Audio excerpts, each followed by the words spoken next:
শিক্ষক.com আয়োজিত basic Adobe Photoshop for freelance graphic design কোর্সের দ্বিতীয় লেকচারে আপনাদের সবাইকে স্বাগত জানাচ্ছি। আমি ফারহান রিজভী। আমি সত্যি দুঃখিত, ক্লাস অ্যাসাইনমেন্টের কারণে আমার লেকচার দিতে একটু দেরি হয়ে গেল। তো আজকে আমরা দেখব অ্যাডোবি ফটোশপের ইউজার ইন্টারফেস। তবে একটা জিনিস শুরু করার আগে আমাদের কনফিউশনটা দূর করে নেওয়া উচিত যে আমরা যেহেতু অ্যাডোবি ফটোশপের বেসিক ব্যবহারটা শিখছি এবং সেটা শুধুমাত্র ফ্রিল্যান্স গ্রাফিক ডিজাইন কোর্সের জন্য, সো এখানে আসলে অনেক বিষয় আছে যেগুলো আমরা এড়িয়ে যাওয়ার চেষ্টা করব বা এড়িয়ে যাব আসলে। কারণ অ্যাডোবি ফটোশপের অনেক ব্যবহারটা হলো হিউজ ব্যবহার। আপনি সব কিছু যদি শিখতে চান তাহলে এত দ্রুত সেটা শেখা সম্ভব না। যদিও এটা শুধুমাত্র বেসিক কোর্স এবং শুধুমাত্র freelance graphic design course, so আপনাদের এখানে অনেক বিষয় আছে যেগুলো লাগবেও না, সো আমরা সেগুলো দেখাবো না। সো অনেকে মনে করতে পারেন যে এখানে ফটোশপ শেখানো হচ্ছে অথচ এই টুলসটা কেন দেখানো হইল না। আসলে ফটোশপের ব্যবহারটা ফ্রিল্যান্স গ্রাফিক ডিজাইনিংয়ের ক্ষেত্রে অনেক কয়েকটা টুলসের উপরেই আসলে নির্ভর করে বেশি। অনেক টুলসই এখানে ব্যবহৃত হয় না মূলত। তারপর আমরা টুলসের ব্যবহারগুলো মোটামুটি দেখব, কিন্তু ব্যবহার করার ক্ষেত্রে আপনি তখন দেখবেন, বুঝবেন, প্র্যাকটিক্যাল ডিজাইনের ক্ষেত্রে আপনি বুঝবেন যে আসলে কয়েকটা টুলসই এখানে মূলত ব্যবহৃত হয়। তো এটা বলে নিলাম এই কারণে যাতে সবাই ভুল না বোঝেন যে এটা কেন এগুলো শেখানো হচ্ছে না। তো চলুন শুরু করা যাক।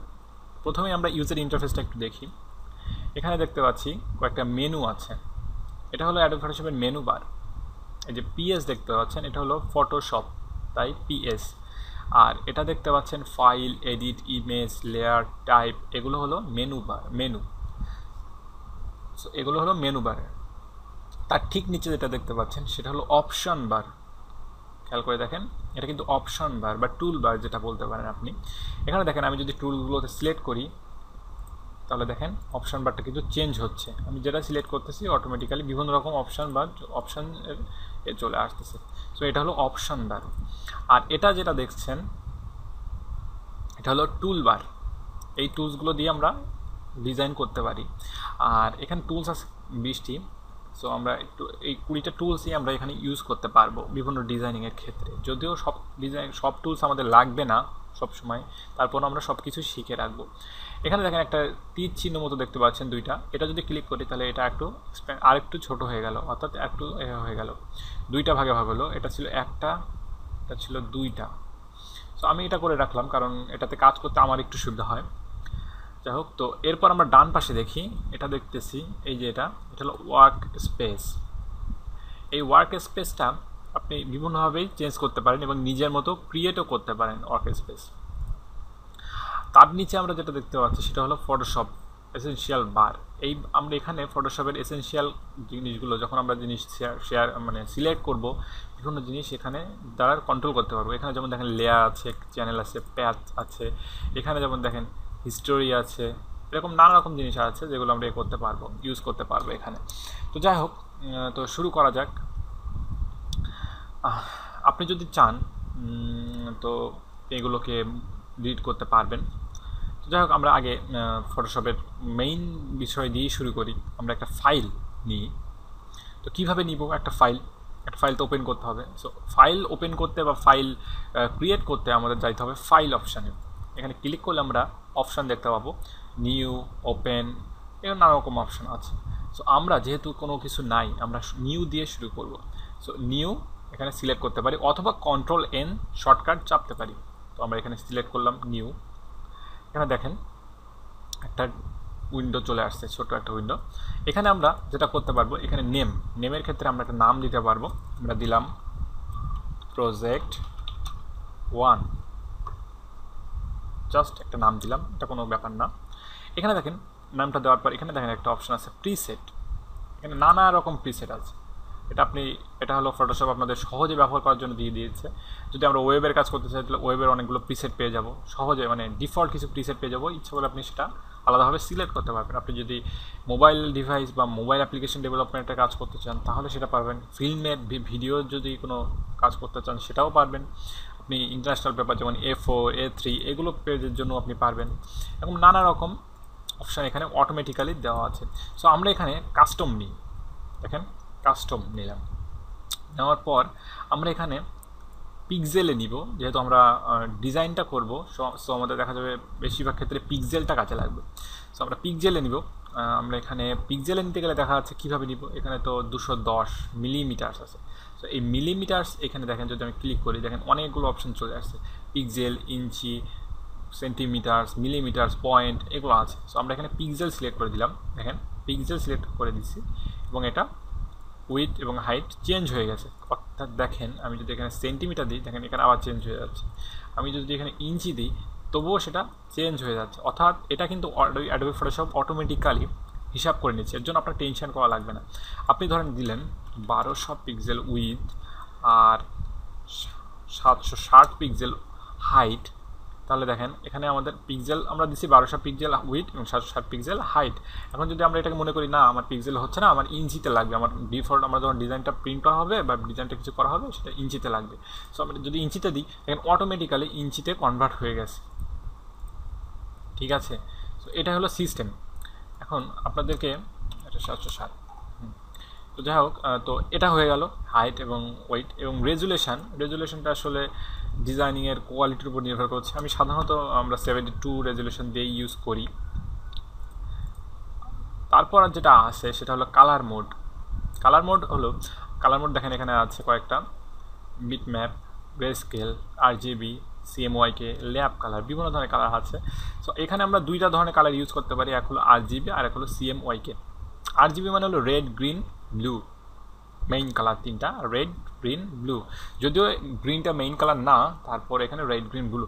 আর CMYKও কালার, এটা আর একটা কালার, এটাও কালার পয়েন্ট। এখানে এটা হলো সায়ান, ম্যাজেন্টা, ইয়েলো আর ব্ল্যাক দিয়েই এখানে CMYK। তো যাই হোক আমরা 8GB দিয়ে শুরু করবো এবং 8 বিট, এটা অবশ্যই 8 বিট থাকবে। এখানে দেখেন ব্যাকগ্রাউন্ড কন্টেন্টস বলে একটা অপশান আছে। ব্যাকগ্রাউন্ড কন্টেন্টসে আসলে তিনটা অপশান আছে, এক হলো হোয়াইট, এক হলো ব্যাকগ্রাউন্ড কালার, এক হলো ট্রান্সপ্যারেন্ট। তো আমরা তিনটাই বুঝবো, তবে এখন আমরা হোয়াইট দিয়ে শুরু করব।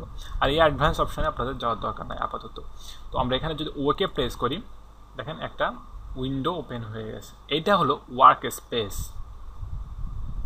এইখানে দেখেন এটা কিন্তু একটা ওয়ার্ক স্পেস তৈরি হয়ে গেছে, এইখানে আমরা মূলত ডিজাইনটা করব।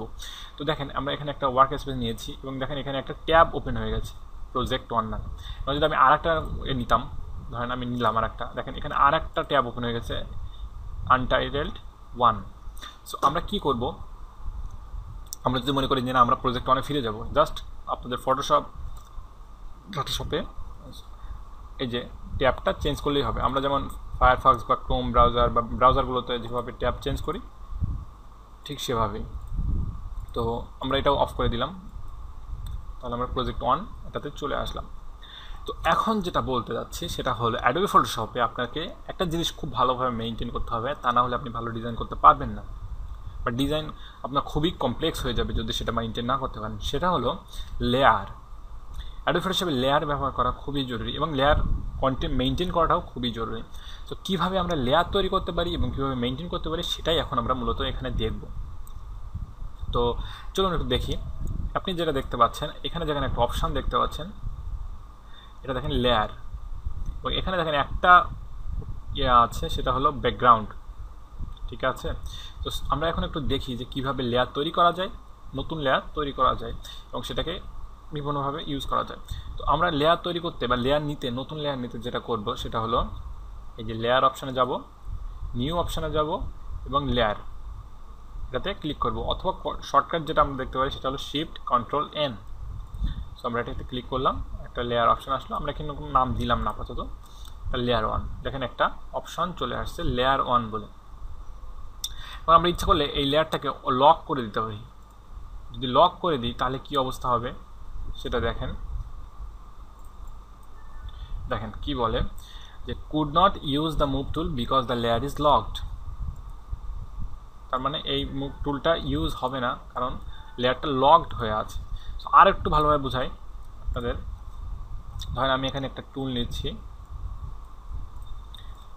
এটা পরে বোঝাচ্ছি টুলসটা, এটা আমরা পরের লেকচারে দেখব, যে আমি জাস্ট ব্যবহারের জন্য দেখাচ্ছি, মানে বোঝানোর জন্য দেখাচ্ছি। দেখেন এখানে একটা অপশন নিলাম যেটা লেয়ার 1-এ একটা রেক্ট্যাঙ্গেল টুল রেক্ট্যাঙ্গেল ডিজাইন করলাম। এখন এটা হলো, এখন যদি আমি এখন এই টুলসটা এটাকে বলা হয় মুভ টুল। তো মুভ টুল দিয়ে যদি এখানে করি দেখেন লেয়ারটা নড়ছে, তাই না, আমরা বিভিন্নভাবে নাড়াইতে পারছি। বাট এখন যদি লক করে দিই এটা আর নড়বে না, এটা একেবারে ফিক্সড। এটা কেউ নড়াইতে পারবে না। সো এটা হলো লেয়ার লকের সিস্টেমটা। তো যাই হোক, আমরা এটাকে ডিলিট করব। কীভাবে লেয়ারটা ডিলিট করলাম এটাও একটা প্রশ্ন, তাই না? তো আমরা আবার লেয়ারটা নিই, আমরা শর্টকাটে নিই Ctrl+Shift+N,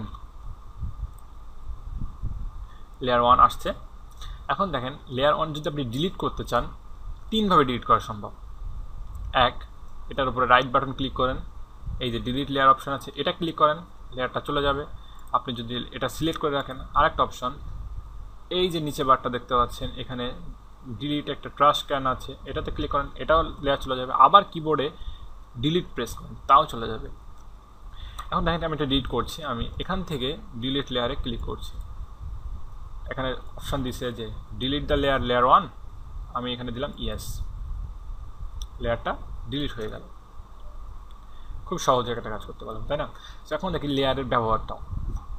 আমরা একটা ডিজাইন করব, আর ডিজাইন না, আমরা কিছু রেক্ট্যাঙ্গল টুল আঁকাবো জাস্ট লেয়ারটা বোঝার জন্য।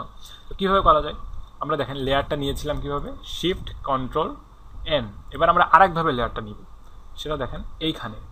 তো ঠিক নিচে দেখেন এই যে অপশানটা দেখতে পাচ্ছেন, এটা কিন্তু ক্রিয়েট এ নিউ লেয়ার। দেখেন একটা আপনাদের একটা দিচ্ছে, মেসেজ দিচ্ছে ক্রিয়েট এ নিউ লেয়ার। আমি একটা নিউ লেয়ার ক্রিয়েট করলাম।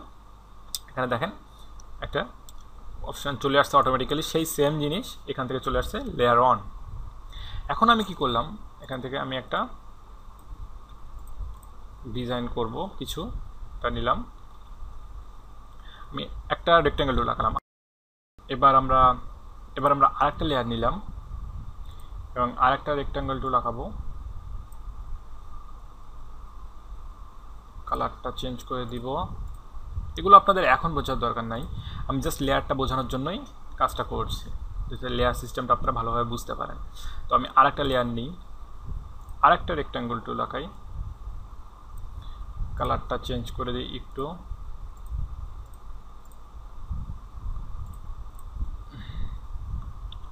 তিনটা লেয়ার পেয়েছি, তাই না? এখন দেখেন তিনটা লেয়ার কিন্তু আমরা পেয়ে গেছি। আমরা মুভ টুলে, এটা মুভ টুল বলে, এটা আমরা সিলেক্ট করে রাখলাম।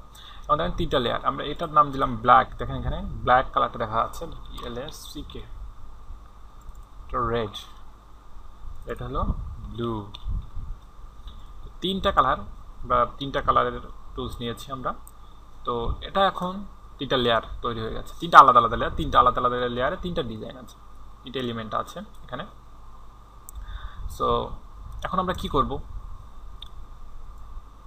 এখন দেখেন এই মুভ টুলটা যদি নাড়ানো হয়, কোন জিনিসটা নড়ছে আপনার খেয়াল করে দেখেন, ব্লুটা নড়ছে। কেন ব্লুটা নড়ছে খেয়াল করে দেখেন যে ব্লুটাই কিন্তু এখানে লেয়ারটা সিলেক্ট করা আছে।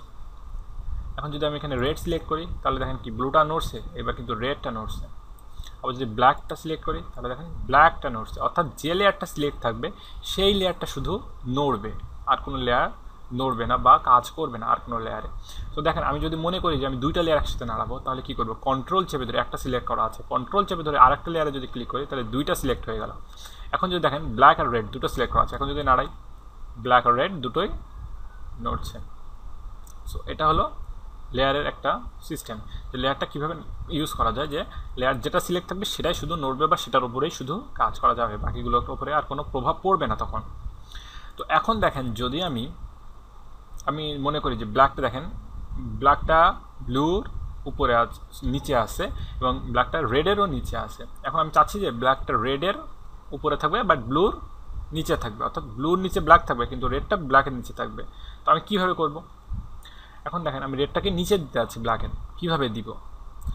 সো এটা হলো একটা সিস্টেম যে লেয়ারে যে জিনিস যে লেয়ারটা উপরে থাকবে সেই লেয়ারটা সবার উপরেই শো করবে, অর্থাৎ যে যার উপরে থাকবে তাকে তার উপরেই দেওয়া হবে স্থানটা। সো এখন যদি আমি রেডটাকে নিচে ব্ল্যাকের নিচে দিই তাহলে কী হয় দেখা যাক। আমরা একটা মাউসটা ক্লিক করে টেনে ধরে নিচে যদি দিই তাহলে কী অবস্থা হবে, দেখা গেল যে রেডটা নিচে চলে গেছে ব্ল্যাকের। এখন যদি আমি মনে করি যে ব্ল্যাকটাকে ব্লুরও উপরে দিব, তাহলে কীভাবে, ব্ল্যাকটা টেনে ধরে ব্লুর উপরে দিলাম, দেখেন এখন ব্ল্যাকটা সবার উপরে চলে আসছে। অর্থাৎ এটাই বোঝাতে যাচ্ছি যে লেয়ারটা যখন, যে লেয়ারটা সবার উপরে থাকবে সে সবার উপরেই দেখাবে, যে লেয়ারটা সবার নিচে থাকবে সে সবার নিচেই দেখাবে। এখন দেখেন আমরা ব্লুটা সিলেক্ট করলাম, এটা আনলাম, দেখেন এটা রেডের উপরে আছে। এখন আমি চাচ্ছি যে ব্লুটা সবার নিচে যাক, বা রেডটা উপরে দেখা যাক ব্লুর।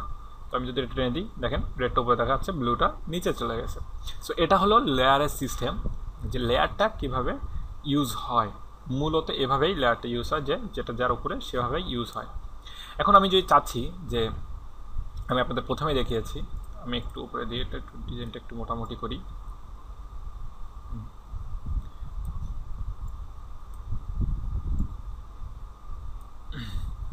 তো এখন আমি চাচ্ছি যে এই তিনটার ডিজাইন আমি একই সাথে নাড়াবো, অর্থাৎ আমি একই সাথে তিনটাকে নাড়াবো। অর্থাৎ এই যে একটা সিলেক্ট করলে একটা নড়ে আর একটা নড়ে না, এরকম কাজ করব না, আমরা সবগুলোই নাড়াবো, বাট সবগুলোই ইউজ করতে পারবো। তো কীভাবে করব? এখানে ফটোশপের একটা নতুন সিস্টেম আছে, বা আগেও ছিল, বাট সেটা সহজবোধ্য ছিল না। এখন যেটা আছে সেটা হলো গ্রুপ।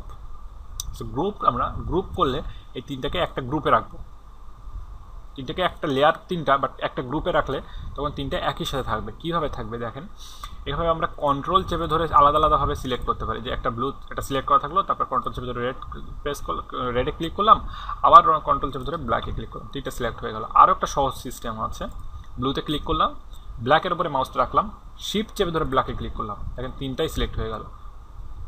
অর্থাৎ শিফট চেপে ধরে যদি নিচে সিলেক্ট করেন, তাহলে মাঝখানের গ্যাপগুলো সিলেক্ট হয়ে যায়। তো এখন আমি এটাকে চেপে ধরার পর, তিনটা চেপে ধরার পর যদি আমি কন্ট্রোল জি চাপি, অর্থাৎ গ্রুপ করি, দেখেন একটা গ্রুপ চলে আসছে, গ্রুপ অন। তিনটা কিন্তু হারাই গেছে, সেই তিনটা কই নাই, কিন্তু আসলে আছে। এই যে এখানে ক্লিক করেন, দেখেন তিনটা চলে আসছে। এখানে আমরা রিনেম করতে পারবো, জাস্ট ডাবল ক্লিক করে এর নাম দিলাম ডিজাইনস বা ডিজাইন, একই কথা। সো এখন যদি আমি এই ডিজাইনটা শুধুমাত্র এই গ্রুপের উপরে সিলেক্ট করে রাখি, গ্রুপের নামের উপরে মাউসটা এটা সিলেক্ট করে যদি মুভ টুলটা নাড়াই, দেখেন তিনটাই কিন্তু একসাথে নড়ছে, অর্থাৎ আলাদা আলাদা নড়ছে না, অর্থাৎ একটা গ্রুপ হয়ে গেছে। এখন যদি আপনি মনে করেন যে না, আমার একটু ডিজাইনে এলপার্ট হয়ে গেছে, আমি এটা একটু সরাই দিতে পারেন, শুধুমাত্র এটা সিলেক্ট করে এটাকে দিতে পারেন, কোনো ব্যাপার না। সো এটা হলো ফটোশপের লেয়ার টুলের ব্যবহার, এবং এটাই ফটোশপের মূলত মেইন যে টুলসটা আমরা সেটা দেখলাম, মানে মেইন যে ব্যবহারটা। তাহলে আমাদের পরবর্তীতে আমাদের টুলসের ব্যবহারগুলো জানা সহজ হয়ে যাবে। অর্থাৎ টুলসের ব্যবহারগুলো আমাদের লেয়ারের উপরে ভিত্তি করে যেহেতু শিখবো, সো আমি আগে লেয়ারটাই দেখিয়ে নিলাম, পরবর্তীতে আমরা সবগুলো করতে পারবো। তো যাই হোক, এখন আমরা দেখেন, এখন আমাদের মনে হচ্ছে কি যে আমাদের এই সাইডটা আর এই সাইডটা একটু বেশি বড় হয়ে গেছে, আমরা একটু সাইজ ছোটো করবো ইমেজের, বা ক্যানভাস, এটা যেহেতু ক্যানভাসের সাইজ ছোটো করবো। কীভাবে করতে পারি ক্যানভাসের সাইজটা ছোটো? জাস্ট ইমেজের উপরে ক্লিক করেন, এই যে ইমেজ, এর উপরে ক্লিক করেন, ক্যানভাস সাইজ বলে একটা অপশন আছে, বা অল্টার কন্ট্রোল সি দুটোই আপনি ইউজ করতে পারেন। ক্যানভাস সাইজে ক্লিক করলাম, দেখেন এখানে কিন্তু ক্যানভাস সাইজ বলে একটা উইন্ডো চলে আসছে। সো এখানে আমাদের সেন্টিমিটার দেওয়া আছে, যেহেতু আমরা পিক্সেলে নিয়েছিলাম, পিক্সেলে যাই। এখন দেখেন আমাদের উইডটা কমাইতে হবে, অর্থাৎ দুই পাশে আমরা একটু কমাই দেবো। তো দুই পাশে আমরা মনে করলাম 100 করে কমাই দিব, তাহলে এ পাশে 100, এ পাশে 100, 200 কমাই দিলাম, তার মানে থাকবে হলো 1000। যদি কমাই দিই, তাহলে দেখেন কী অবস্থা হয়। এখানে একটা ওকে প্রেস করবেন, এখানে একটা ডায়লগ বক্স আসবে, যে এখানে আস্ক করতেছে যে আপনি কি আসলে এটা ক্যানভাস সাইজ যদি করা হয়, তাহলে কিছু ডিজাইনিংয়ে পরিবর্তন হইতে পারে, বা কিছুতে পরিবর্তন হইতে পারে। তো আমরা প্রসিড দিলাম, দেখেন সাইজ কিন্তু ছোটো হয়ে গেছে, আরও দুই পাশটা কেটে গেছে, তাই না? সো এটা হলো ক্যানভাস সাইজ। কীভাবে এটা ক্যানভাস সাইজটাকে বড়ও করতে পারেন, ছোটোও করতে পারেন। আবার একটা অপশন আছে, সেটা হলো ইমেজ সাইজ, অর্থাৎ এই ইমেজটাকেও আপনি বড় ছোটো করতে পারেন। সো এটা আমরা পরে দেখবো, এখন দেখবো না। তো যাই হোক, এটা হলো ফটোশপের লেয়ার টুলের ব্যবহার। সো আপনাদের যেহেতু প্র্যাকটিস করার একটা দরকার থাকতে পারে, সো আমি আবার একটু দেখাই। তবে এটা দেখেন, আমি গ্রুপটা ডিলিট করে দিচ্ছি। এখানে লেয়ার অপশানে আমি নতুন লেয়ার নিলাম। এইখানে যে অপশানটা আছে টুলসটা একটু দেখাই দিই, না হলে আপনারা প্র্যাকটিসটা হয়তো করতে পারবেন না। এই যে টুলসটা আছে, দেখেন রেক্ট্যাঙ্গেল মার্কিউ টুল, এটাতে ক্লিক করলাম, এটা সিলেক্ট করলাম রেক্ট্যাঙ্গেল মার্কিউ টুল। এটা সিলেক্ট করে আমি যদি এটা জাস্ট একটা টেনে নিলাম, এটা সিলেক্ট করা থাকলো, দেখেন একটা ডট ডট ডট ডট একটা এরিয়া আছে। সো এটার সিলেক্ট করা অবস্থায় আমি যদি এটাতে ক্লিক করি, এই যে এটা আপনাদের মূলত থাকবে এইভাবে থাকবে চারকোনা বক্স। এটাতে যদি আপনি ক্লিক করেন, দেখেন একটু ক্লিক করে চেপে ধরে রাখতে হবে কিছুক্ষণ, কয়েক সেকেন্ড। দেখতে পাবেন যে পেইন্ট বাকেট টুল বলে একটা অপশন আছে, এটাতে ক্লিক করলেন। ক্লিক করার পর এই জায়গাটায় আপনি কালার চেঞ্জ করতে পারেন, এই কালারের ওপরে যেটা ফোরগ্রাউন্ড কালার, এই ফোরগ্রাউন্ড কালারের প্রেস করে দেখেন অনেকগুলো কালার আছে, এখানে সব ধরনের কালার এখানে আপনি পাবেন। সো আমি এখানে যে কোনো কালার নিতে পারি, এই কালারটা নিলাম, নিয়ে এখন যদি আপনি এই কালারটা এই বক্সের মধ্যে এটা যদি প্রেস করেন, দেখেন একটা কালার হয়ে গেছে, কালার কিন্তু ফিল হয়ে গেছে। সো এটা একটা লেয়ার ওয়ানে আমরা এটা নিলাম। আমরা এখানে সিলেক্ট অপশানে যাই, এখানে ডিসিলেক্ট বলে একটা অপশান আছে, বা কন্ট্রোল ডি শর্টকাট, ডিসিলেক্ট অপশানে ক্লিক করলে ওই যে ডট ডট ডট ডটটা চলে যাবে। সো এখানে আরেকটা লেয়ার নিলাম, আবার রেক্ট্যাঙ্গেল মার্কেট টুলে ক্লিক করলাম, আবার এভাবে প্রেস করলাম এবং আবার কালারটা চেঞ্জ করে দিলাম একটু, এবং আবার এই যে পেইন্ট বাকেট টুল ইউজ করলাম, এটা দিলাম, লেয়ার 2 দুইটা হয়ে গেল। এখন এটা আমরা কন্ট্রোল ডি দিয়ে ডিসিলেক্ট করলাম। এখন দেখেন আমরা এখানে নামটা চেঞ্জ করতে যাচ্ছি। সো এটা ডাবল ক্লিক করতে হবে, জাস্ট নামের উপরে ডাবল ক্লিক করলেও হবে, অথবা এই যে এখানে দেখি, আচ্ছা সরি এখানে রিনেম কালার অপশনটা নাই, যাই হোক এখানে এটাতে না হলেও আমরা অন্যভাবে দেখতে পারবো, সমস্যা না। তো আমরা এখানে জাস্ট রাইট এটা ডাবল ক্লিক করলে লেয়ারের উপরে আস্তে করে ডাবল ক্লিক করলে একটা অপশন চলে আসবে। সো আমরা এখানে ভায়োলেট, এখানে আমরা এটাকে পিঙ্ক দিতে পারি, দুইটা কালার দিলাম। সো এটা বুঝছেন, এটা হয়ে গেল। এখন আমরা মুভ টুল, এটা হলো মুভ টুল, কিছুক্ষণ রাখলে দেখা যাবে মুভ টুল, বা আমরা শর্টকাটে ভি দিয়ে সিলেক্ট করতে পারি মুভ টুল। সো এই মুভ টুলটা দিয়ে যেটা সিলেক্ট করা থাকবে সেটাই মুভ হবে, এটা হলো মুভ টুলের ব্যবহার এটা। আর এটা যখন আপনি উপর নিচ করতে যাবেন, জাস্ট ক্লিক করে ধরে নিচের দিকে টানতে হবে, বা ক্লিক করে ধরে উপরের দিকে টানতে হবে, ব্যাস এটা সিস্টেম। অবশ্যই একটা জিনিস মনে রাখবেন যে ব্যাকগ্রাউন্ড লেয়ারে অর্থাৎ ব্যাকগ্রাউন্ডে কোনো কাজ করবেন না এবং এটা লক করা থাকুক, এটাতে এখন আপনাদের কাজ করার দরকার নাই। দেখছেন এটা কিন্তু লক হয়ে আছে, ফলে কাজ করছে না। আরেকটা জিনিস যেটা হলো, সে এইখানে অনেকের লেয়ার অপশানটা না থাকতে পারে বা লেয়ার বারটা না থাকতে পারে। দেখেন আমি একটু দেখাই, ধরেন এখানে সব কিছু মুছতেই, দেখেন এখানে অনেকের এই অবস্থায় থাকতে পারে। সো অনেকে ভাবতে পারেন যে আমার তো লেয়ার অপশান নাই বোধ হয় ফটোশপে, আসলে কিন্তু সেটা না, আছে। আপনাকে একটু জাস্ট আনতে হবে, কীভাবে আনতে হবে সেটা দেখায়। এখান থেকে ভিউ অপশানে উইন্ডো অপশানে যাবেন, উইন্ডো অপশানে গিয়ে দেখেন এখানে অনেকগুলো অপশান আছে। সো এর ভিতরে দেখেন লেয়ার অপশান আছে, হিস্ট্রি অপশান আছে, অনেকগুলো অপশান আছে। সো আমরা এখানে যেহেতু লেয়ারটা লাগবে, সো আমরা লেয়ারটা নিব। আরেকটা কাজ করা যায়, সহজে F7 চাপতে পারেন শর্টকাট। তো আমরা লেয়ার অপশানে ক্লিক করলাম, করলে দেখেন অটোমেটিক্যালি এখানে সিলেক্ট হয়ে গেল। আমরা এখানে কী করতে পারি, এটা ইচ্ছা করলে কিন্তু নাড়াইতে পারি, ইচ্ছা করলে আপনি যেখানে ইচ্ছা এটাকে রাখতে পারেন কাজ করার জন্য। আমরা এখানে সহজে এখানে জাস্ট এখানে রাখতে পারি, এভাবে ছেড়ে দিলে এটা এখানে সেট হয়ে গেল। সো এটা হলো লেয়ারটা কীভাবে আনা যায় সেটা দেখানো হলো এখানে। তো এটাই ছিল আমাদের মূলত আজকের লেকচারের কাজ। তো আপনারা প্র্যাকটিস করেন এভাবেই, এবং কয়েকটা রেক্ট্যাঙ্গেল টুল দিয়ে কয়েকটা লেয়ার তৈরি করেন এবং প্রতিটা রেক্ট্যাঙ্গেলের জন্য একটা করে লেয়ার নেবেন, এবং এভাবেই লেয়ারের ব্যবহারটা শিখে ফেলেন। ততদিনে আমি প্রতি 3 দিন পর বা 4 দিন পর একটা করে লেকচার দেওয়ার চেষ্টা করব, এবং আশা করি দিতে পারবো। সেভাবে সাথে থাকুন এবং প্র্যাকটিস করতে থাকুন। কোনো সমস্যা হলে আমাকে ফেসবুকে নক করুন অথবা এখানে কমেন্ট করুন, আমি উত্তর দেওয়ার চেষ্টা করব সাথে সাথেই। তো ভালো থাকুন, আল্লাহ হাফিজ।